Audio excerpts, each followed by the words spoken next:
One day, a young man who was excellent in his studies applied for the position of manager in a large company. He passed the written test and the group interview. After that, the young man had to face the final interview, which was conducted by the directors of the company. During the final interview, the director looked at the young man's resume and noticed that the young man had performed extremely well in his studies and had always been excellent. The director began to ask him, "Have you ever received any scholarships during your time at school or university?" "No," the young man replied. "Was it your father who paid for your tuition?" The director continued to ask. "My father passed away when I was 3 years old. It was my mother who paid for the tuition," the young man explained. "Where does your mother work?" the director asked. "Sir, my mother used to be a laundry worker," the young man replied. After that, the director asked the young man to show his hands. The young man showed his hands, which were very smooth and delicate. The director asked again, "Have you ever helped your mother wash clothes?" "No. She always wanted me to study more and acquire more knowledge. Besides, she was much faster than me in doing the laundry," the young man replied. The director then asked the young man to go home that day, wash his mother's hands, and then come back to talk to him about the job. After that, he would have the opportunity to get the job. Seeing the opportunity to get the job, the young man was very happy. So when he returned home,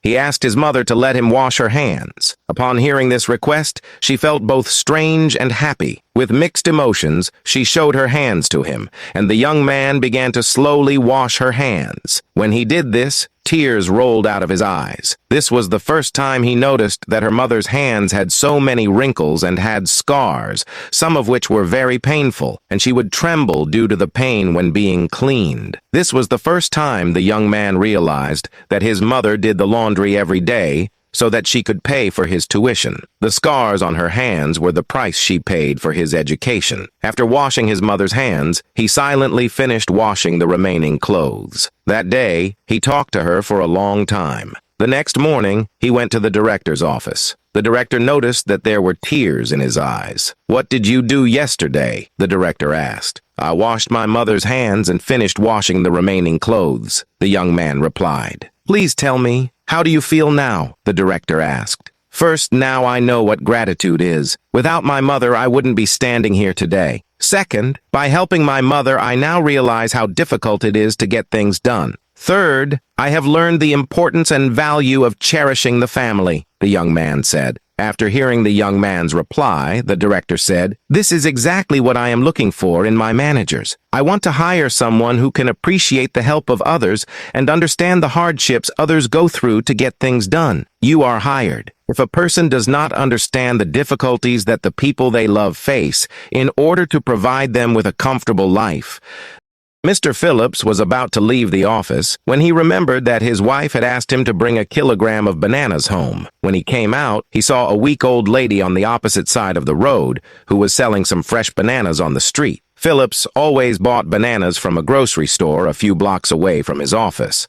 But today, he was in a hurry to go home, and he thought of buying from across the road. He went to the old lady to ask about the price, and she said $5 per kilogram. He said, "But the fruit store I often buy from only costs $4 per kilogram. Can you give me the same price?" The old lady said, "No, sir, I can't sell at this price.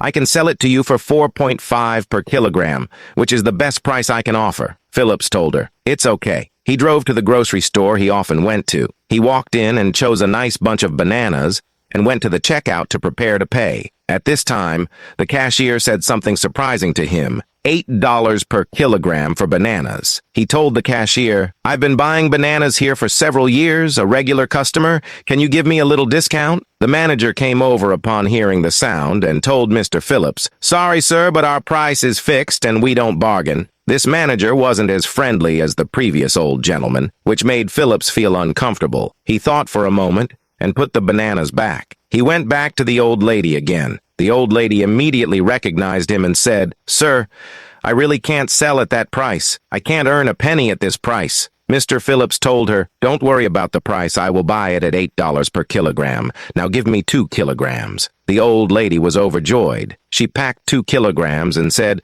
"I can't charge $8 per kilogram. $5 per kilogram is fine. I'm very grateful for your kindness." The old lady also told him, "My husband used to run a fruit store, but he was very ill. We have no children or relatives and no one to help us.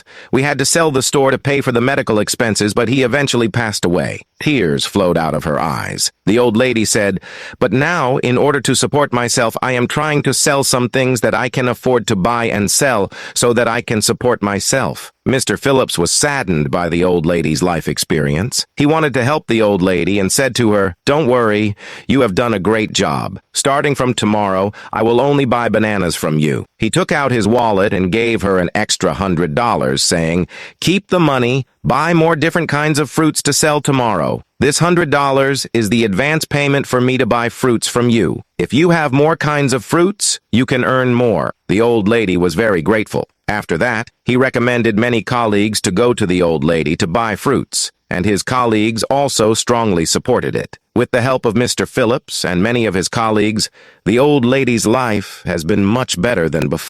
In the United States, there is a very poor family. The family consists of a father, a mother, and a daughter.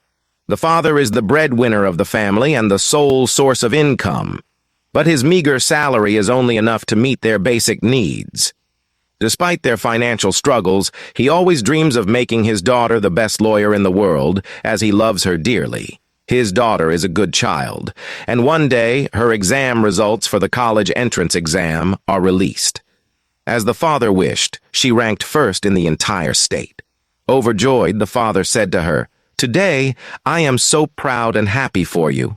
Tell me, what is your wish?" The daughter replied, "Dad, I want that dress I showed you that day, but it costs $300. I didn't let you buy it that day, but can you buy it for me now?" The father was delighted for his daughter and, even though he knew he didn't have enough money to buy the dress, he still promised her because he did not want to see her sad. The next day, the father bought the dress for his daughter, and she was extremely happy. When the mother saw it, she knew he didn't have enough money to buy the dress, so she asked him, "Where did you get the money to buy this dress?" The father replied, "I had some savings, and I even sold some blood to gather some extra money." His daughter got accepted into the best law school in the area.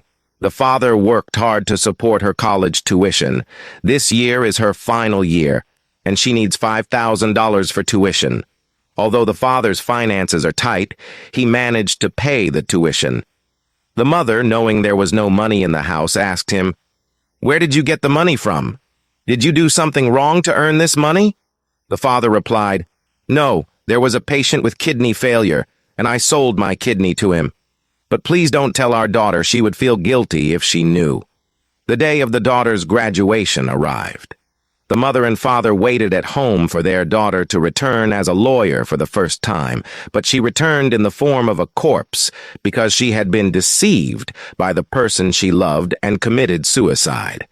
Now, as we reflect on this, we should cherish life, love those who love us, and not give up our lives for those who do not love us. Life is precious, and we should cherish it. And remember that no matter how big the difficulties we face, there is always a possibility to overcome them. A boy who sells milk had very bad business today. He didn't sell a bottle of milk throughout the morning, and he gradually felt tired and depressed. Then he said to himself, "I should find a cool place to rest for a while and continue to sell after a good rest, in case good luck comes." He constantly eliminated his sense of frustration and cheered himself up. When he found a cool corner to rest, an old lady came over. "Child, you look exhausted, but still haven't sold a bottle of milk, right?" the boy whispered. "What do you suggest I do now? According to today's situation, don't sell anymore. Maybe not a single bottle can be sold. Go home, poor child. Don't work meaninglessly on the road," the old lady said kindly. The little boy looked silently as the old lady walked away. Just then, a young man heard their conversation and came over. He came to the boy and said, "I think she's right. You'd better not be busy anymore. You are already very tired today. Business is not good today, and you can't change it. You should go home and rest. Don't get sick because of selling milk." The boy was instantly surrounded by fatigue and depression. He felt that there was no hope of selling milk today, so he turned around and left to go home and rest. Not long after he left, a person who was driving passed by and asked a passerby, "Did you see that little boy who sells milk? I want to buy all his milk and give it to the children in our orphanage." More often, we should trust our own hearts, and others' suggestions are for